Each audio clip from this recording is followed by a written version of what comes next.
I would like to start with you, John. And my first question would be about the book itself. How did you come to write the book? I know that you have a deep interest in cooking, in food, and I think it's a family story. Joan would know that because Joan has eaten at the table of Miriam Ephron, John's mother in Melbourne. I just would like to ask you, what made you write this quite unusual book? Well, you did. Michael, for years, had been asking me to write a book on Jewish food. Don't blame everything on me. And I had other books to write, but I finally got round to it. So part of the story is, as I lay out in the beginning of the book, autobiographical. I was fortunate enough, privileged enough. Privilege is somewhat of a dirty word these days, but I bear it proudly.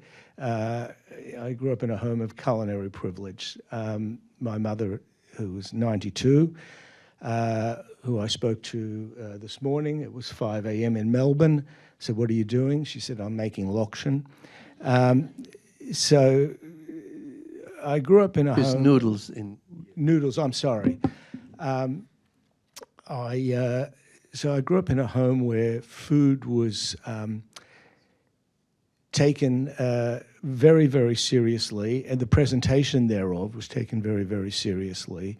There are multiple freezers, multiple fridges. My mother's, things like one fridge has 3 different forms of demi-glaze, like a light demi-glaze, a medium color, and a dark one, and it just goes on and on and on. And cooking was done on sort of an industrial scale.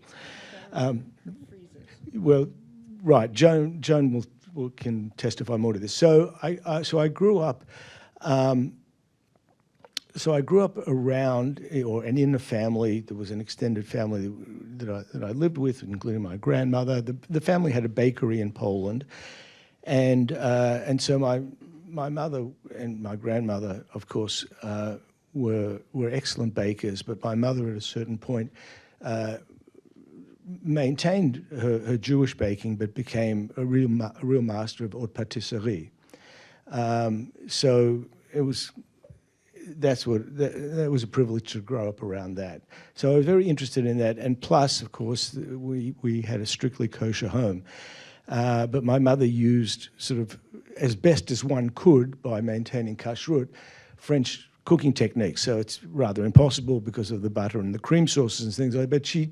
But all those things were seen as more of a challenge than anything else. It didn't stop her in her tracks. And so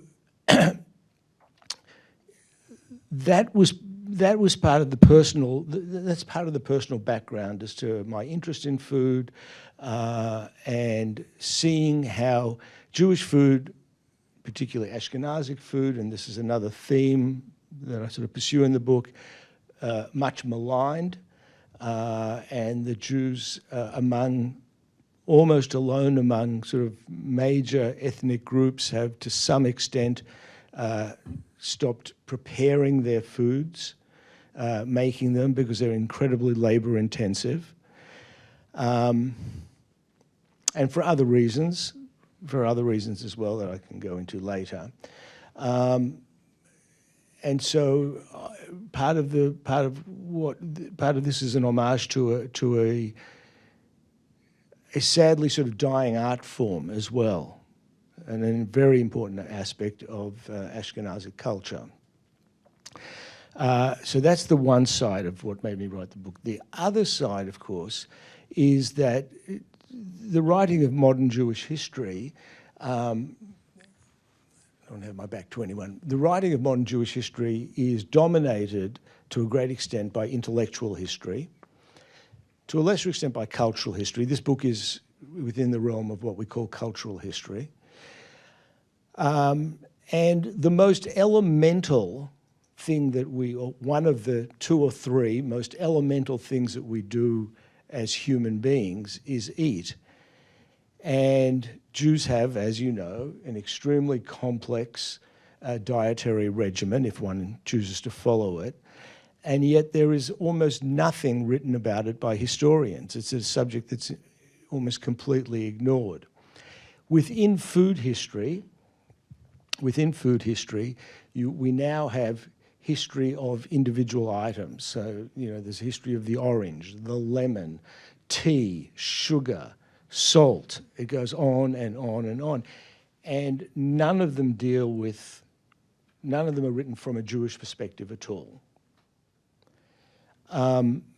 And so it seemed to me that we were crying out for some sort of food history, or some sort of history that deals with what is the most important food for Jews, and that is meat, because meat is at the center of kashrut. Without meat, there is no diet. There are no dietary rules. Yes, there's fish and a few other things, but really, it's all about meat. It's all about meat, and yet it's been ignored by one historian after another.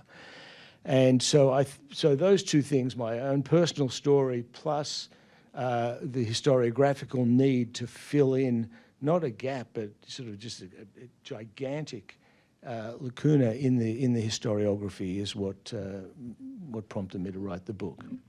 And the book really has a huge time span, unusual for many historians. It covers.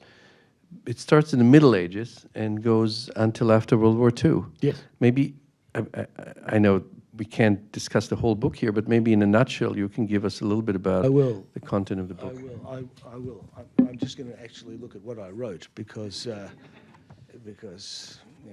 can't remember. But I'll just quickly run through the book. So the book begins with a chapter called The Jewish Butcher's Tale. And that is about the place of Jews in medieval German meat markets. And so one of the great surprises of the book is that the arrangement in the medieval meat markets, based upon the legislation that I was able to find and read and study, showed that the arrangements were, I think, very, very fair. That both the laws were designed to allow both Christian butchers and Jewish butchers to earn a living.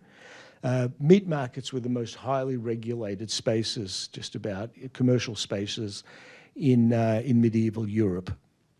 And there's a raft of laws, just a gigantic number of laws for each of the meat markets. And in these, and this is a world in which Jews were not treated well, as needless to say, but in the meat markets, I found that they were, and that was one of the surprising features of the book. And so I talk about that in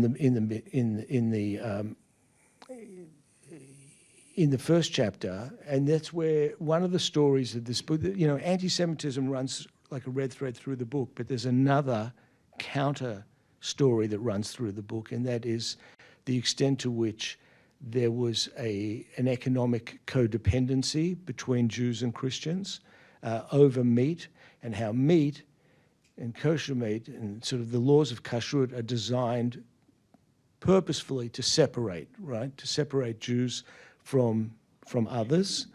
And yet in that separation, there was a mechanism for bringing Jews and non-Jews together. So very simply put, the rear end of a four-legged mammal can't be eaten unless it is porged. That is to say, that has the sciatic nerve removed. And very few butchers chose to do that. So what was done since antiquity to this very day is that the rear end of a cow or a sheep is sold to Christians or to Muslims, depending on what the majority community is among whom the Jews lived, because it's just, you can't throw out a third of a cow. And so that created a form of cooperation and economic codependency. It was great for the Christian customers in the meat markets, and it was also good for the Jewish butchers. So it was in the very separation that meat brings about, social separation that meat brings about, that we see the two parties come together. So the first chapter is about that. The second chapter is about the ideas of what Jewish ideas of Christian meat, Christian ideas of Jewish meat, and how they sort of in theory and in religious texts and in philosophical texts addressed each other's meats. And that stands in very stark contrast to the cooperative nature of the economic, so how the economic marketplace brought the Jews and Christians together. Shows that the ideas that I talk about in the second chapter were sort of honored in the breach. So the church forbade Christians, and kept repeating this, from buying parts of animals that had been slaughtered by Jews that Jews wouldn't eat. This was considered to be a great insult to Christians, that they would be eating the meat that the Jews themselves reject. But reject it they did. And so we have another case of, there's the theory, there is the ideas and the reactions to the meat, but then there is the social reality, and the social reality is that meat brought the two parties together. The third chapter is about the 19th century campaign to outlaw Jewish ritual slaughter, shchita. And in Germany. And it was a relentless campaign, absolutely relentless, energetic, and it was an unholy alliance between animal rights societies and anti-Semitic political parties. And they were dogged, and they were perennial failures.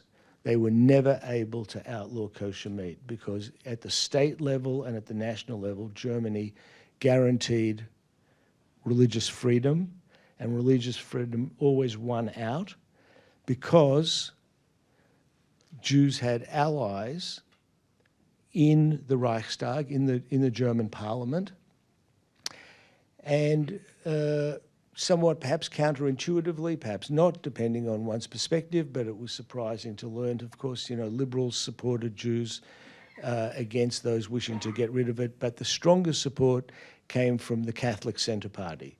And the Catholic Centre Party and its titanic head in the 19th century, a man by the name of Ludwig Windhorst, were dogged supporters, energetic supporters of Jews, and they won the day. And so Germany, despite trying, always those parties lost. And that's a particularly interesting story.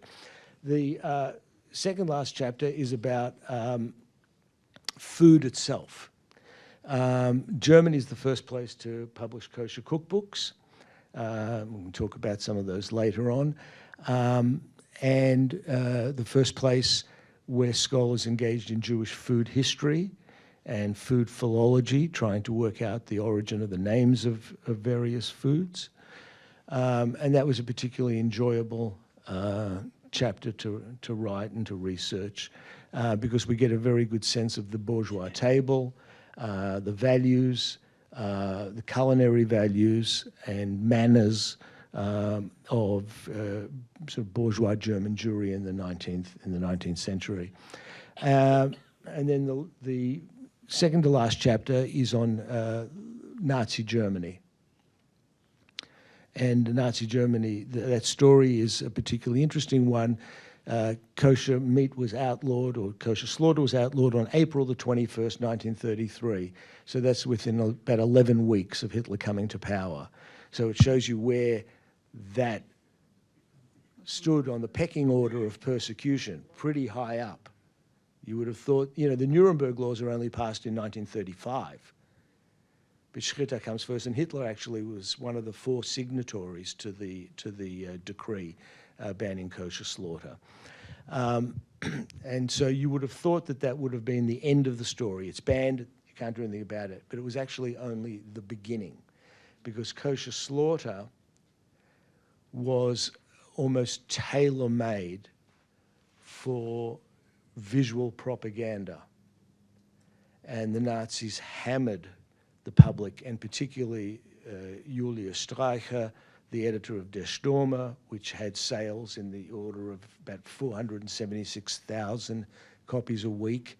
And so millions of people were bombarded with really vile illustrations and descriptions of slaughter, of Jewish slaughter, animal slaughter. John, So can we I deal with that. Yep. can I just Yeah. So we called this lecture the Pig War and Oh, the World yes. Jewish Conspiracy. And I wonder if you want to, since you're already talking about Nazi Germany, Sure. if you want to say a few words what this is about, because a lot of people have already wondered what the hell is. I've never heard of the Pig War. Right. So it was actually okay. So Walter Darré was the Minister for Agriculture and peasant leader, and he was responsible largely for the promotion of the blood and soil doctrine. In 1927, he as a student of sort of agricultural science, he published an article called "The Pig as a Criterion for Nordic people and Semites." And needless to say, there's a great agro-racial affinity that he found between Nordic peoples and the pig, and Jews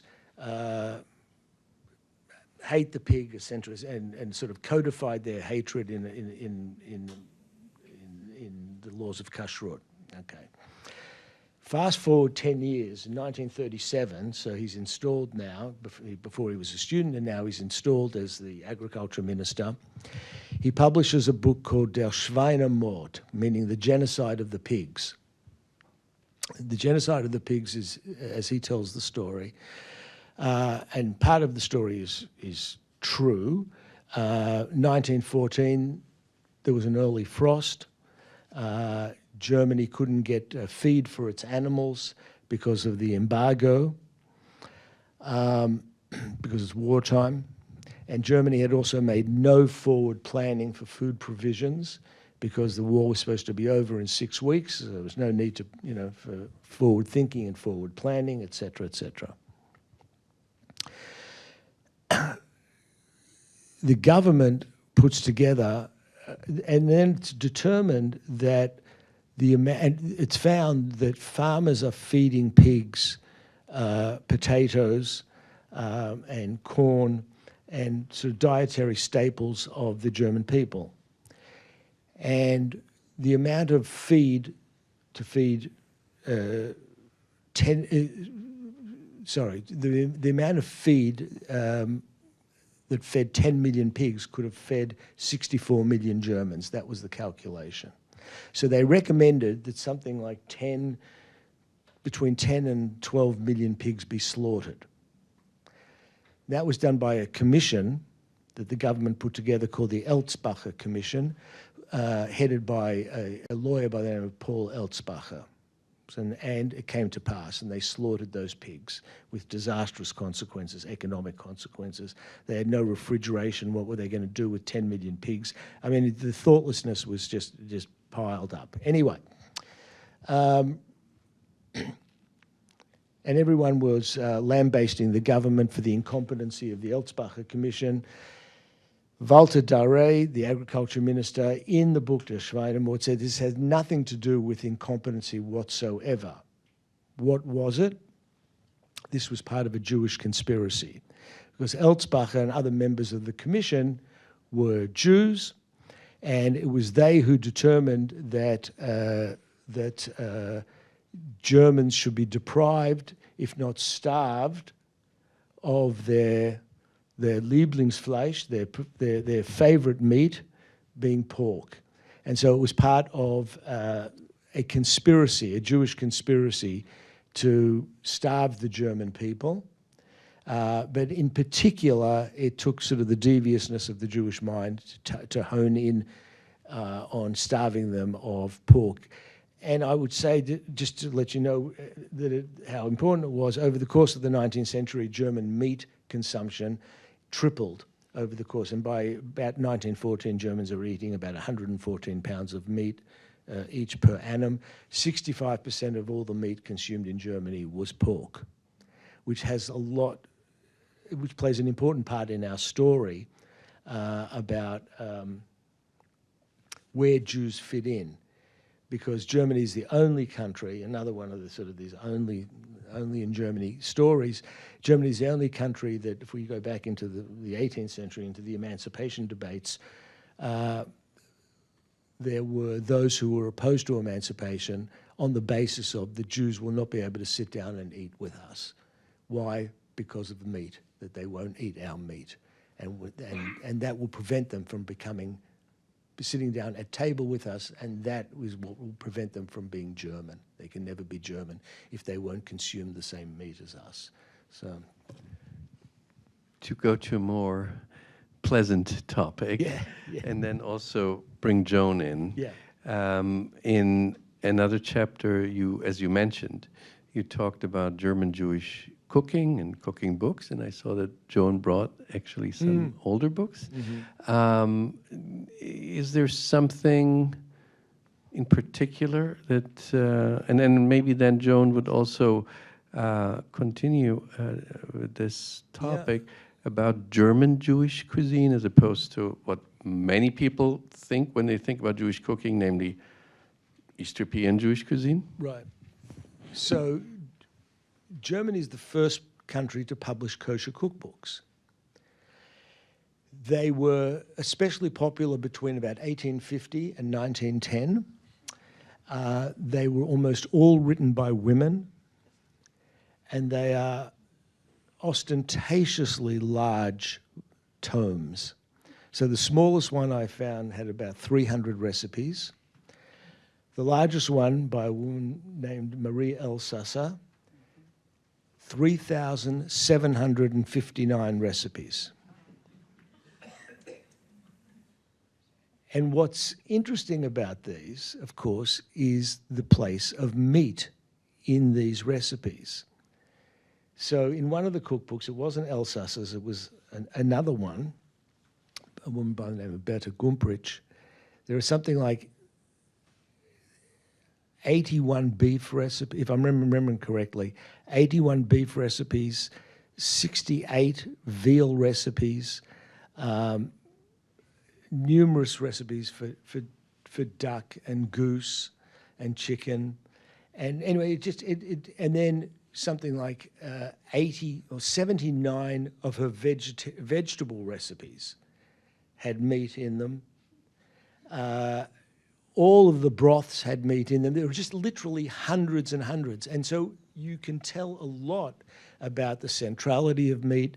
And remember, what's important about this is that up until the Jews are emancipated in Germany for the first time, really, they're emancipated in 1871. But for the most part, up until that emancipation, and particularly in the 18th century, where the modern period, historians consider the modern period to have begun, German Jewry were really very, very economically strapped and marginal. They were poor, very poor. And so the opulence that is reflected in these cookbooks is reflective of lives that were no longer lived on the margins. And meat, like now, is expensive, but you had two cultures, both non-Jewish culture, Christian culture in Germany, and Jewish culture in Germany. Meat, E-E-T, head on over there, both very meat-centric cultures, right? Jews with kashrut and Germans with just their meat consumption. So one can learn a lot about sort of bourgeois culture, bourgeois table manners, the value system of German Jewry, so so you know, we see all sorts of recipes that I can talk about. One of the, you asked about the differences. One of the differences is, let me see if I can find this for you. If you just bear with me for a second. Maybe Joan could Yeah. say a few words before. Perhaps while I'm looking, yeah. I had several thoughts while you were talking, and the questions that I had when I was reading the book that I didn't have you right next to me to ask you. One thought that I had was that I remember when I was researching my French cookbook, Quiches, Kugels, and Couscous, I spent time in the south of France with a, I don't know, with an athlete. And we spent a whole day together. And at the end, he said to me, "Tell me something. Why, you seem very much like me, but why is it that you Jews don't eat pork?" And that was such a big part, not just in Germany, but in France, of, you know, and it was just you could see he just didn't understand it. Right. So, you know, that it wasn't, I think, just in Germany that was going on. And the other thing is that I thought about today when you were talking, in the mid-19th century in America, especially in Cincinnati, they called Cincinnati Goosopolis, and they called Chicago Porkopolis, because the Jews ate so much geese, and they even used it for pastrami. Yeah. Before the railways came in, and you could take, you know, then they would really need the stockyards in Chicago, and they would cut through the bone, and you would get this big shoulder that you would use for, what do you call it? For brisket. Yeah. And, well, for shoulder. And so I'm just trying to parallel what was going on in the United States. Right. Anyway, do what you can. Yeah. Goose is also a bird that sort of runs through this story. Goose was the preferred meat, actually, of Jews right throughout the Middle Ages, because it supplied the schmaltz for cooking. Christians used lard, and Jews needed their own fat, and you know, a goose has plenty of fat, and so it's incredibly important. And they were identified with geese. In the 18th century, debates over should the Jews be emancipated or not, many of the opponents raised the issue of, well, they won't stop eating goose and move over to eating pork. We'll never be able to get them to give up the goose, I should say. So anyway, let me read one of the other things about that's different about German Jews and East European Jews.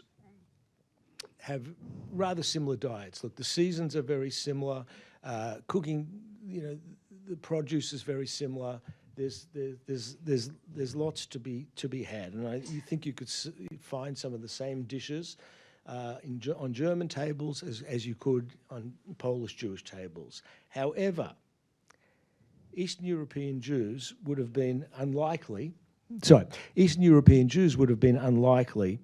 to eat foods with names such as goose liver à la Strasbourg or kidneys in Madeira sauce, bœuf à la mode, veal carbonade. Right? They may have had all of these things, but they wouldn't have. And the reason is that there was a view of French cooking in Germany that received its approbation by virtue of its place of origin, that if it comes from France, it was good. And I can actually refer to Michael here, because Michael showed me some time back the menu that was served at his bar mitzvah. And all the food had French names, right? Anyway, so one of the other things that distinguish, so the foods may be the name, but the names were very different.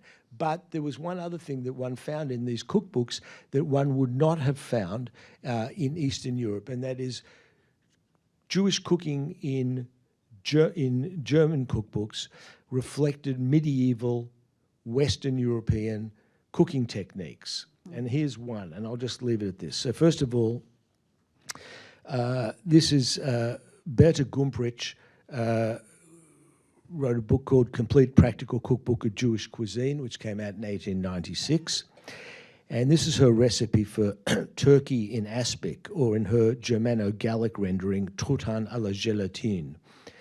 The instructions tell the reader that after the turkey has been made kosher, it is to be spatchcocked, that is, cut from head to tail, along its back. And when the entire carcass is exposed, the bird is to be deboned. Wings, legs, and all the flesh must remain in one piece. The boneless carcass is then stuffed with a force meat of minced veal, beef, heart, liver, shallots and onions, salt, pepper, nutmeg, eggs, pickled cucumbers, truffles, turnips, pistachios, and olives. The whole turkey is then to be sewn up, trussed, and bound between two boards, which are then lowered into a very large, warm water bath to poach gently for 2 hours. The fire is to then be turned off, and the turkey allowed to sit in the water until it is cooled. It is then to be removed and decorated with the aspic that formed during the cooking process. The aspic is dyed in various colours and cut into strips and placed all over the turkey to simulate its feathering. Spectacular and historically rich turkey in aspic is to be served with either a fruit compote or a mustard sauce. So that's something that you would not have found among Jews in Poland. So as similar as the foods may have been, there were distinct differences, but and it reflects sort of Germany's western regions, right, and its proximity to France. Well, also, while you were reading that, I was thinking, I just came back from Germany, a trip down the Rhine, which was quite fabulous. And I realized that the importance in the 10th or 11th century Rashi. 11th. So Rashi was living originally in Troyes, in France, but really in Ashkenaz, which was, the valley or something. Anyway, I've never been to Troyes. But then he came to Worms to study. And Germany, even then, was considered, an important place earlier than Eastern Europe. So Jewish food, I think you have to think about, should I keep going? Yeah. Okay. So when Jews came from Palestine to Rome in the 1st century AD, they only knew what we call today Sephardic food. So I'll give you some examples. They would have bitter herbs, which let me just think, like arugula that was just bitter.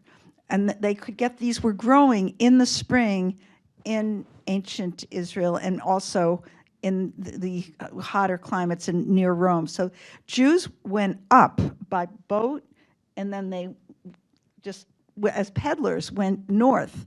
When they got to the Mediterranean and they went farther north, they didn't have, I'm just using the bitter herbs as an example, they didn't have anything green growing at Passover. But what they had north was horseradish. So they adapted it. And they did that with so many foods. They had lots more vegetables all year round in the Sephardic lands, or the pre-Sephardic lands, which they didn't have in Germany. And so they had to, Jews have always been adapters. So they adapted to the culture. And so that German food and Yiddish all came from Germany, and then it went east to Eastern Europe, where, again, until about 1870, people were not particularly wealthy. I mean, I remember when I went to Germany and I went to Laupheim, I saw this courtyard where the Jews were. If you see the movie on, what's his name? Oh my gosh. There's a really good documentary on Carl Laemmle, and it shows that he filmed going back to this courtyard, and I thought, my ancestors were living, like in a shtetl. I never thought of that, but it was in Germany. Anyway, so it all changed because they became, first of all, earlier on, this was many centuries before, the Shum cities were the religious cities on the Rhine. So people thought of it as culture, even just religious culture. But then, Germany and France and Vienna, and then people used to come to 3 cities to Berlin, to Vienna, and to Prague. And these were, and I guess to Budapest too. But these were cities where you could get culture. And then as things opened up, people wanted them. And so in the 19th century cookbooks, of which there are many in Germany, more than in any other country, you have very sophisticated food, but then you've got occasionally you'll have something called cholent, but it's not at all like the cholent of Eastern Europe. It's sort of not usually with meat in it. It's got beans and other things, because they, I think, didn't need to have a thing called cholent in Germany early on. They would have big slabs of meat that they could eat that would cook for a long time, and they maybe didn't cook them overnight. And then as Eastern European Jews came, the food changed. I mean, this is the way I look at it. It looks like you don't agree with it. Not entirely, but he's an academic. I'm only a food writer. Yeah, no, but a very good one. And Rashi is the first place where cholent is mentioned, actually, and we don't actually know. Yeah. Not everybody knows what cholent is. Oh, cholent is it like? Well, that's an interesting thing. So cholent is a stew that is cooked for overnight. With depending on where you're from, but it's barley, potatoes, and usually beef. Okay, the Hungarians make their cholent slightly differently from Polish Jews. They make it; it's more soupy, and it has goose. The Hungarians have goose with everything, right? So. It's very important, right? The mentioning of this in Rashi is extremely important for scholars of Old French, because it's believed that the word comes from chaud, meaning hot, and long is some kind of a pot, apparently in medieval French. So that's one explanation for the etymology of the word. But the medieval section that I deal with in here, excuse me, also has all sorts of rabbinic arguments about food and what constitutes kosher. And so German rabbis were extremely, let's put it this way: after the Black Death of 1348, 1350, and German Jewry was really decimated by massacres. German Jewry never regained its position as a place of rabbinic authority. It shifted to Poland. It never really came back to Germany. But in response, certain things happened. So the remaining rabbis in Germany after 1348, after 1350, became insistent and had a sense that the German Jewry was losing its preeminence. And one of the things they did is they sort of doubled down, and German Jewry became extremely scrupulous in its adherence to kashrut. And so the rabbinic discussions of what constitutes what is kosher and what is not kosher, including things like, there are discussions in here about what happens if you bake something that's a dairy dish in an oven, and then you later on use that oven, and there is only one oven, of course, how long do you have to wait before you can cook a meat dish in that oven because of the smells from the odor? And then there's you know, there are discussions among German rabbis about the difference between odors that come from dry foods, such as roasted foods, or versus foods that have a steam. Right? I don't want to get too technical for it. It's in the book, which I know you're all going to go and buy. But the rabbinic sources are incredibly important for giving us a sense of the everyday and issues that people faced. So the medieval period set up a sort of a very high bar of scrupulous adherence to the laws in Germany, but as a rearguard action with a sense that this was a community that was losing its authority to Polish Jewry next door. And so we see even greater scrupulousness among German Jews than we do among Polish Jews, because of the politics of the situation. We also want to open it up Yeah. to the audience, but before we do that, I would like to ask one other question. Big jump in history. 1930s. Many German Jews are driven out of Germany. Some go to Palestine, Israel, and they also take food and cookbooks and recipes with them. And you brought us actually one. Wie kocht man in Eretz Israel? How does one cook in Eretz Israel? And maybe you can tell us a little bit about this chapter. So- and both Joan and John. Yeah. So between 33 and 39, about 400,000 Jews leave Germany and Austria, and of them, about 60,000 go to what was then Palestine. And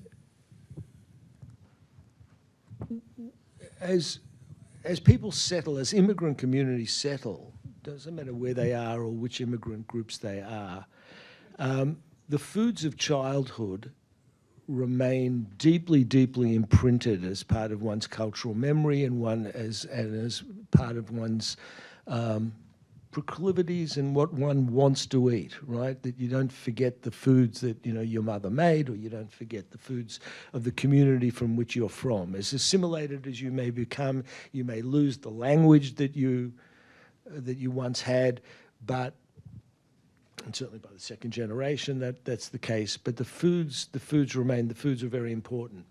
So there's this book that Joan can hold up the cover to. This was a book written by a woman by the name of Erna Meyer, who came from Berlin, and she was a nutritionist and a cooking instructor for WIZO, which is the Women's Zionist Organization. And she went to Palestine in 33, so she got out early. And this is what I have to say about her in the book, because it's a book that's written in German and in English and in Hebrew, and so it's 3 columns in 3 languages. As seen by its founder, Zionism was a liberation movement, a theme that Meyer stressed.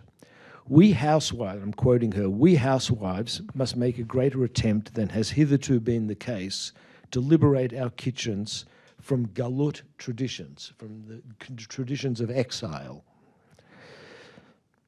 which are not applicable to Palestine. We should wholeheartedly stand in favor of the healthy cooking of Palestine. Meyer then laid out her organizing principles in the cookbook. 1. Cooking adapted to the climate must place vegetables, salads, and fruits in the foregrounds. The preparation of meat and fish will not even be dealt with in this book. Wherever possible, therefore, the natural products of Palestine are suggested for recipes. And 3, particular attention has also been given to the preparation of vegetables peculiar to Palestine, such as the eggplant and zucchini. And so she then goes on to I mean, those are vegetables that the German Jews would never have even seen before, let alone tasted. And the whole idea was that they had to and then she goes on to talk about how they have to leave their sort of meat-heavy diets behind and change. And as part of becoming new Jews, they are to become, vegetable-eating Jews as opposed to the sort of the heavy meat that is reflected in the German Jewish cookbooks that they would have taken with them and left behind. I don't think she would have had many takers. They would have continued to cook the foods of Germany when they came to Palestine, but nonetheless, this is an ideal that she herself set up and hoped for, and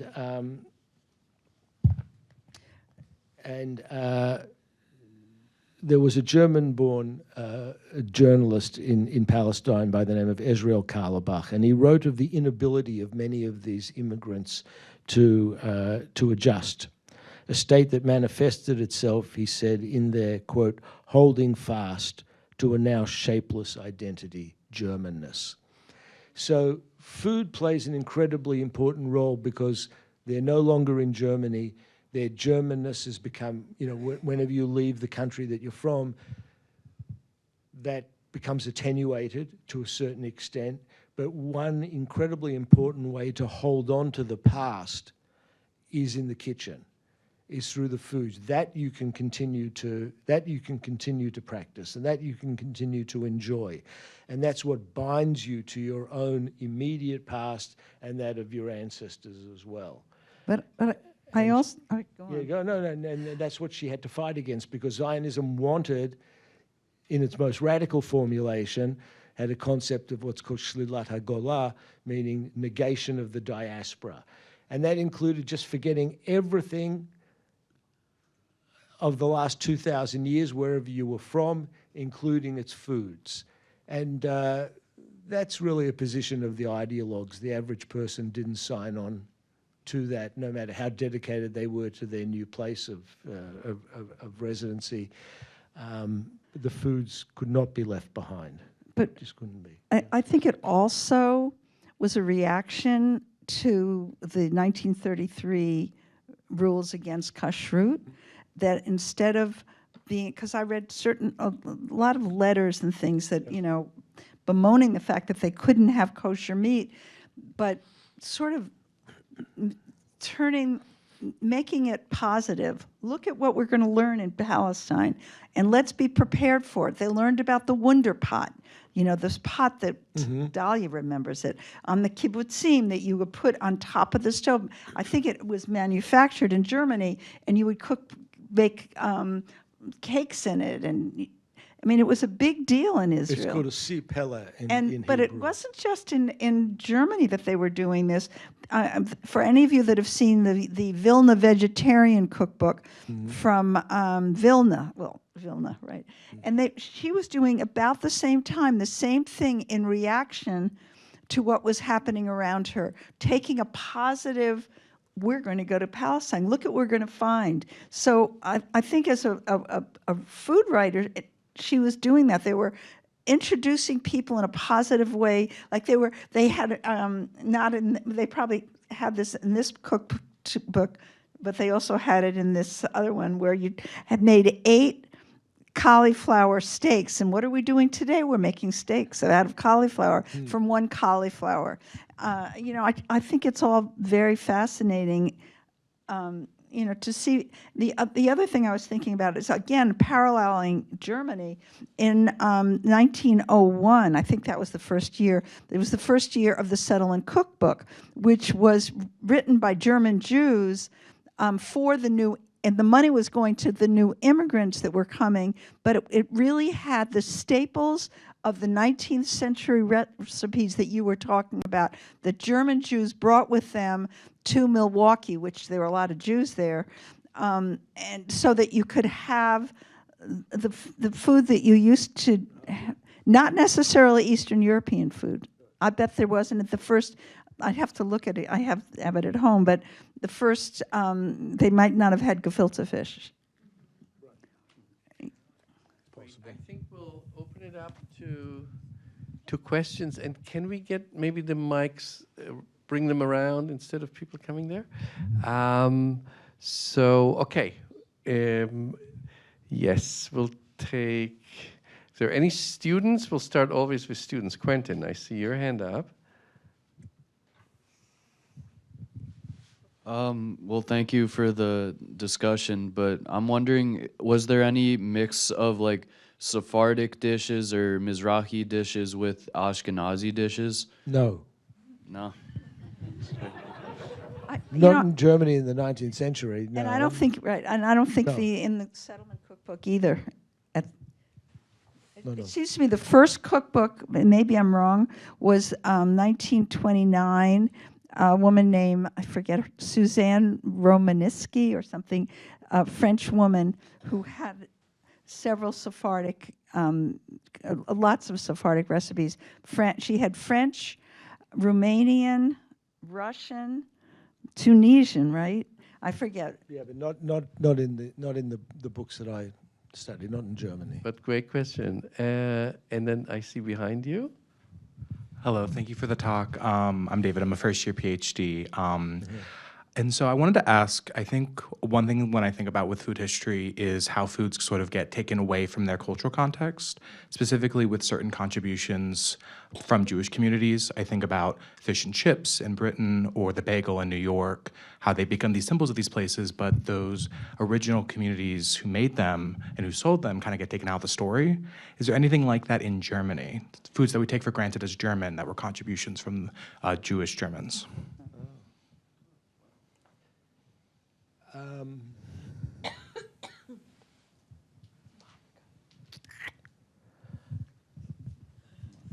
So you've raised an incredibly important point here. And by which I mean not in terms of food, but one of the perennial questions of the German Jewish historical experience is, how much of a symbiosis was there between the two communities? Or was it simply an unrequited love affair? I can't, off the top of my head, think of any food that was adopted by the majority from the Jewish community. There may be something, but I've not come across it. I know exactly what you're talking about when you're talking about fish and chips, and certainly with the bagel, we're all familiar with that. But I think that I think in a culinary sense, we're talking about an unrequited love affair. In fact, one of the opponents of emancipation in the 18th century, Johann David Michaelis, who was a very distinguished professor of Hebrew Bible, actually, at Göttingen, refused to countenance the idea of Jewish emancipation because of the Jews' refusal to eat. Not only did they refuse to eat pork, he said that if they eat pork, I wouldn't trust them. So they were damned if they didn't, damned if they didn't. But he also said that we have developed, what did he say? He said, we have developed an Erziehungsabscheu, a learned disgust of each other's food, is how he put it. It's extremely strong language. Now, I think that's said a lot for his moment, the 18th century, but I think it sort of continued on. Except for the fact that, as I said at the very beginning, non-Jews are buying what had been kosher slaughtered, the meat from kosher slaughtered animals. Those cuts were not kosher, but the animals themselves. But that's somewhat different from what you're saying, but I can't think of any specific item though. Thank you. Yeah. Hi, I'm Allie. I'm a third-year PhD student. Thank you for the talk. It's been really wonderful. My question is somewhat in a similar vein, although with a different kind of spin on it, which is to say, were there in any of these cookbooks, and I'm thinking mostly from the 19th century on, any recipes that would have been considered almost classically German that Jewish people tried to use to almost stake a claim to identity as Germans, and how did they do that? Absolutely. By using kosher meat. Exactly. So that's what's important about the story. So if you look at the recipes, they are German recipes, by and large. You know, the recipes for what was called beer soup, right? It doesn't get more German than that, right? Even the soup is made from beer.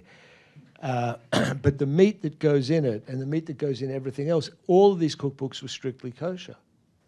That suddenly rendered them Jewish food. That rendered them Jewish. But, you know, they were Jewish versions of traditional German recipes. And like German cakes or Viennese cakes.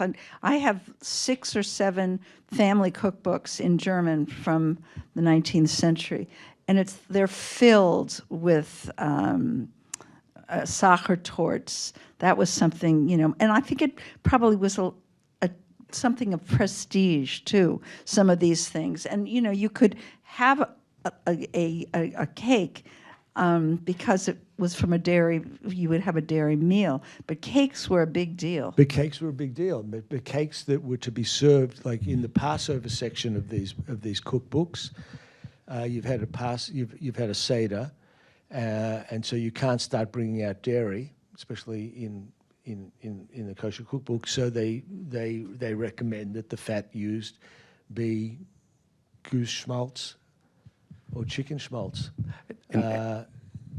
even in their apple cakes, right? Actually, if I can add, because it's not just a story of exclusion and anti-Semitism. Not at all. As you started to talk, it's a story of cooperation as well, and of integration. And when we talk about Jewish recipes in Germany, it's not only in kosher and Jewish cookbooks. One of the books I most liked in my parents' library, one of my mother's books, was a classic German cookbook. For those of you who know German cuisine, Henriette Davidis. She was not Jewish. It's the classic. I don't know. She happened to have like the 79th edition, which was printed in 1933. And there is, like 50 chapters. And there's one chapter on tropical cuisine because of the German colonies. And then there's one chapter called Israelite cuisine. And since it was printed in 1933, and I have this book at home, I open page, in the table of content, it says page 712, and there is page 711, and the next page is 727. And then it says very small on the bottom of this page, these pages were removed because of untimely content. And I actually got an earlier edition on eBay for my mother, where the chapter was included, but I thought it was they didn't have the time in 1933, but they removed the pages. But it also shows that these recipes were part of a regular German cookbook. And why? Because it was mainly, this particular one wasn't a particular Jewish cookbook, but it was for non-Jewish employees in Jewish households. The same as the recipes on tropical cuisine are hilarious. I mean, it's like, it's a different chapter, but it's these totally German recipes for like hippo or whatever. I mean, tropical animals, but you cook it like a Sauerbraten, like a German. Anyway, but I think cookbooks are, for historians, are so interesting documents, not just if you write food history, but for any social history. There was one cookbook, I should say, there was, that it was Berta Gumbrich's cookbook that has 2 articles that were written by an Orthodox Jewish physician who had published these 2 articles in medical journals on the therapeutic value of kashrut. And they appeared in her, as the preface, these 2 highly technical medical, medical articles in medical journals appeared in her cookbook in every single edition from the beginning in the 1890s until the last edition in 1925. So the cookbooks also are a sort of can be read as an apologia when they have something like that, right? A sort of a defense of kashrut from a very rational, therapeutic, medical, prophylactic, point of view. So they serve different purposes. They're very, very rich historical sources that have been largely ignored, and that's a pity. And I often wonder, when I was in Laupheim the last time, there was a bakery there, and they make challah to this day, and they make it, I think, Thursday for Friday, but it doesn't really matter.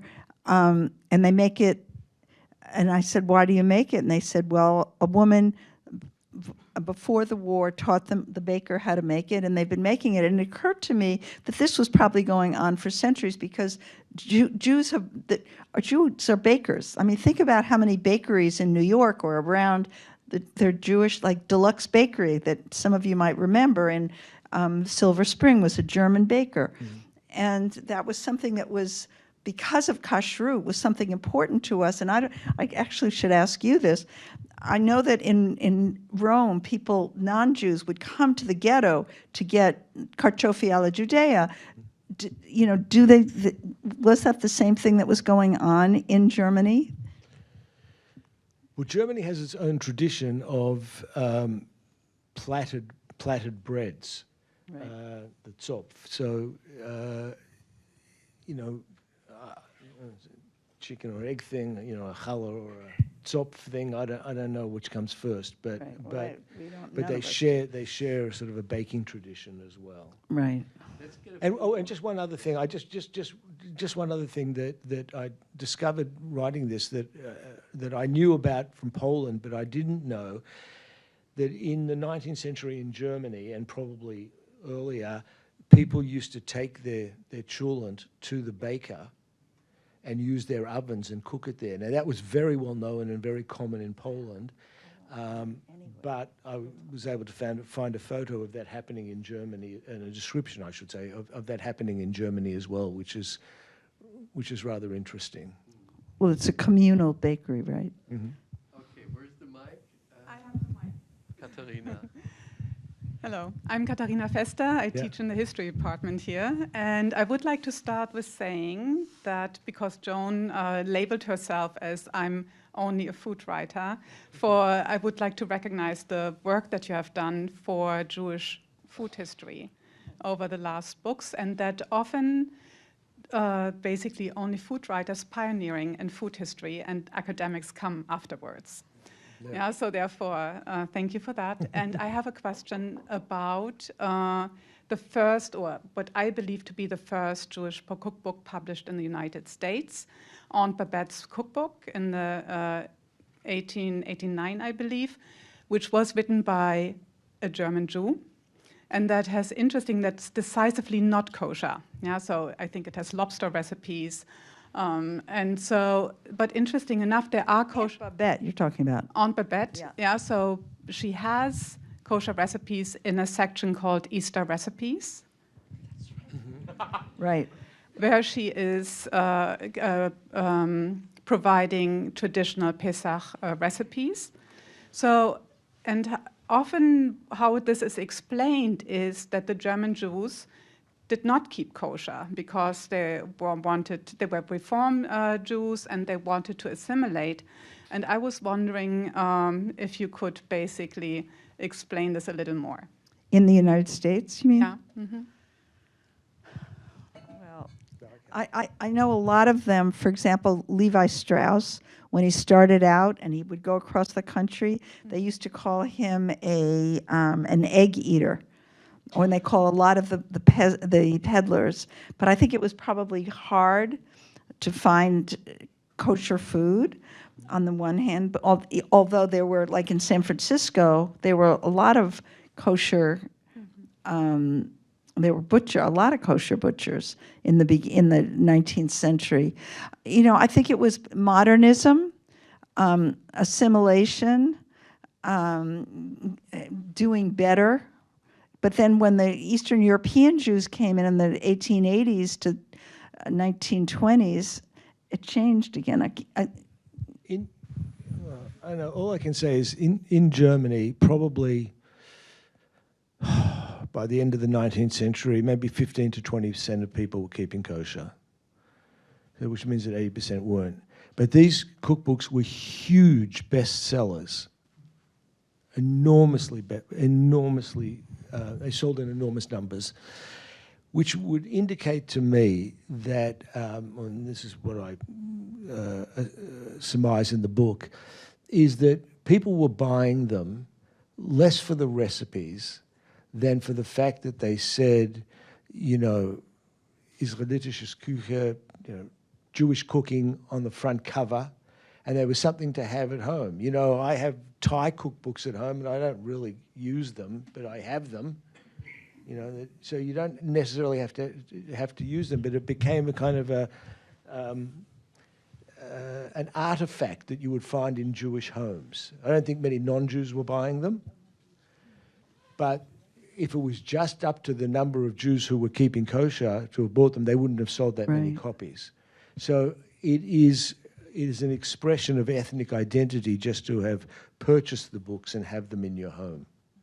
That's in Germany. I can't speak. Despite the fact that there were so many books published in the 19th century, Jewish cookbooks and kosher and, yeah, they were all kosher, the ones that Jewish. They're all kosher. I know that I still have all these recipe books that are from the 19th century from my family, but most of the recipes are for baked goods. I have to. Right. Mm-hmm. I suggest maybe let's see how many fingers. Oh, okay, let's take 2 and 2. I think we have 4. Oh, 5. Okay, Mirit. It's working. Okay. So my question is regarding an article that I read in Haaretz, in the magazine of Haaretz newspaper that was many years ago. And I mentioned that it's the Haaretz magazine because you may question my sources when you hear my question. So it counts for a relatively intelligent newspaper. And they made an article about Jews and intelligence. And they wanted to enumerate all the possible reasons that made Jews quite intelligent. And I was scrolling through everything, and you know, it's things that we all know, the education and the importance of education, and that you can sell a Torah book for education. It's okay, I know, and the Talmudic reasoning and the ability to negate ourselves and the ability to have more than one opinion. We know. And I found actually the last clause in this article the most fascinating to me, which was the linkage between food, cooking, and intelligence. And what they're claiming in this article, that actually the long cooking and the intense cooking of vegetables and meat actually was the ability of the brain to absorb more nutrients. And I was wondering, it's the first time this article is coming back to me. I remember I read this at work, and I was fascinated, and immediately I called the CEO of the company. I thought he was the brightest guy, Jewish there, and I asked him, Dan, I have to ask you a question. He was sure it's something, a brilliant idea. I said, no, what were your mother cooking? And he said, oh, she was too busy ordering pizza. So now is the time to ask, did you find in all your research any link between? That was a quick answer, okay. No, I'm afraid not. I'm afraid Interesting not. point. Ulrike von Hirsch. I really liked your question about the intersections between German food and Jewish food. And I just, I'm here from Berlin. And right now in Germany, Jewish food is very popular, and probably a lot of you know Otto Lengi's cookbook, Jerusalem. It's the best-selling cookbook in Germany for the last 10 years since it was, published. And particularly Jewish cafes, Jewish bakery. Of course, it's Berlin, but it's also Munich. So I would say that today we have more, this hybrid food culture between Jewish food and German food. And Otto Lengi is a typical example, why they are so popular. I just want to make that point because you mentioned that, where do we find these intersections? There are babka cafes in Munich. There's bagels everywhere, delicatessens everywhere. And I was going to say something about that before, but it's not just there. It's in Poland. It's the way food has become so important, especially food that you could grab. Like now, I don't know if you saw my article in the New York Times, but I talked about round babkas in Paris that are pink praline covered. They're gorgeous. I've never seen such things in regular pastry shops. So, chefs want to play around.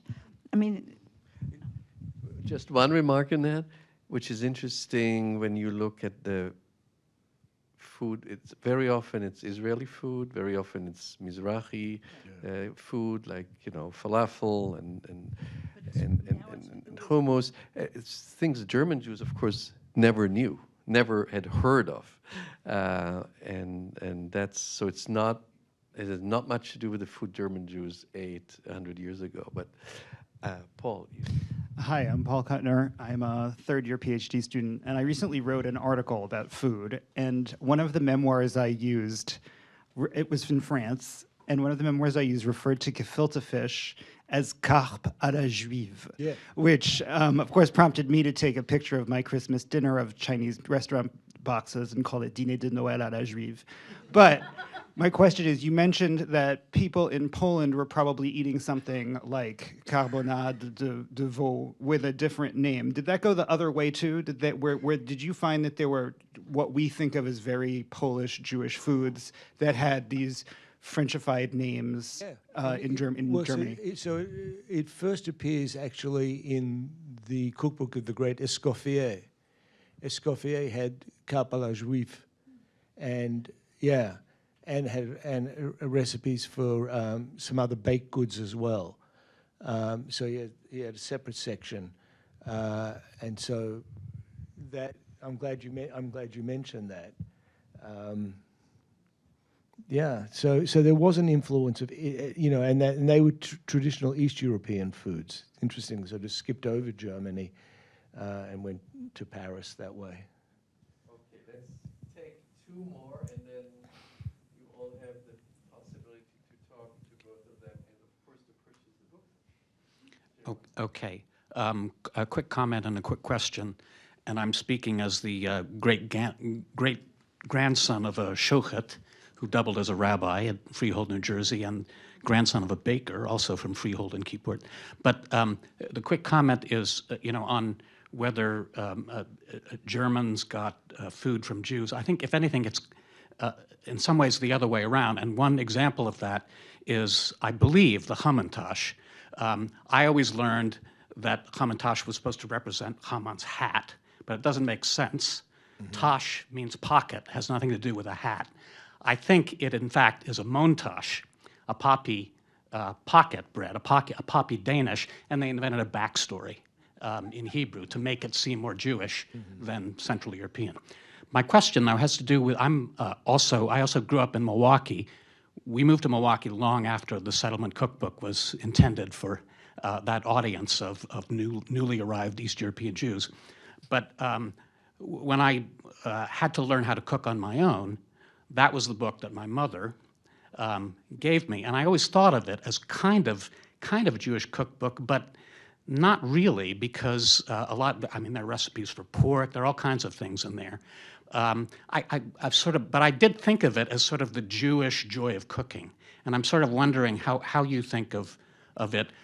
My understanding is that, you know, settlement houses were either done, sponsored by sort of American WASPs for the new East European emigres, and the Jewish version of that was that the old crowd Jews did this for the Ostjuden. But the effort was to kind of Americanize them, to get them to assimilate. So what is your thought about the status? Well, Lizzie Black Cantor was an American assimilated Jew who had no children and was a dynamo and had ideas for mahjong dinners and all kinds of things to get attention for the settlement cookbook, which was to benefit the settlement house for poor Eastern European Jews that were coming to Cincinnati, to Milwaukee. And other cities did the same after her. In fact, a later one was the JCC in Chicago, Thoughts for Buffets, that whole series. And so what they did was they took recipes, but they didn't take many Eastern European recipes. I read certain things that she said about, there was a wonderful biography of her that she said that, you know, why did they cook their food for so long? You know, what? So, and a lot of immigrants, you know, talked about, what's her name? Oh, I forget her name, but it doesn't matter. But, you know, that like in the sweatshops in New York, these were immigrants and they wanted salad, lettuce. And one woman went out with you probably know who it is, but I forget her name. She went out with the sweatshop owner and he took her out on a date. And he said, well, where would you like to go? And she said, well, I want to go and have an American salad. And he said, oh, no, let's go to my restaurant where you can get sauerkraut and real food.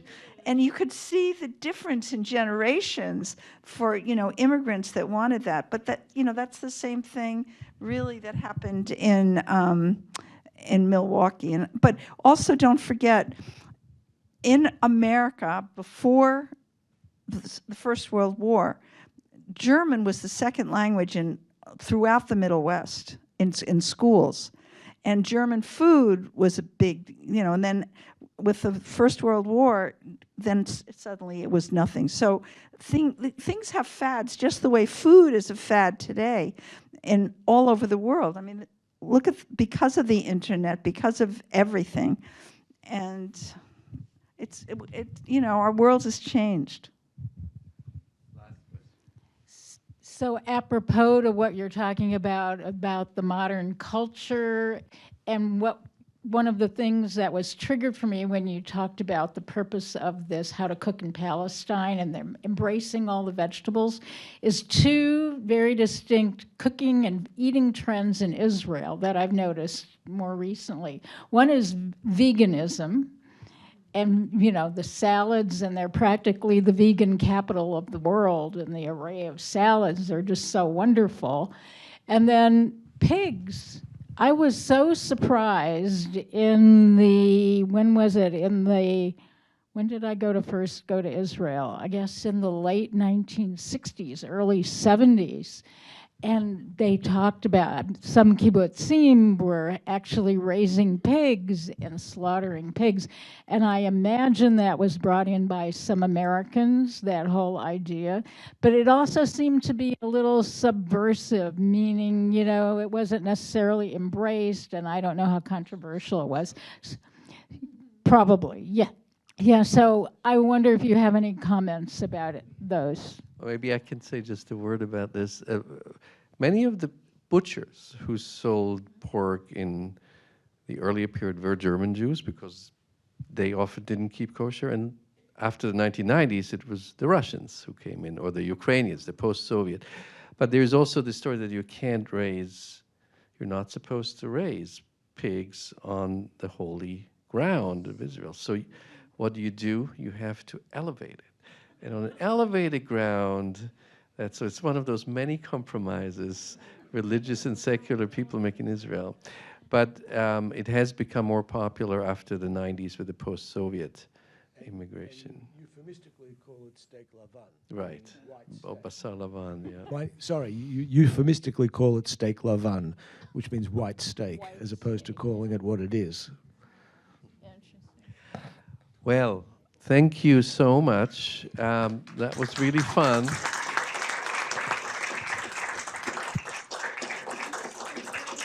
It's a great book. Even if you don't eat meat and are vegetarian, you can still buy the book.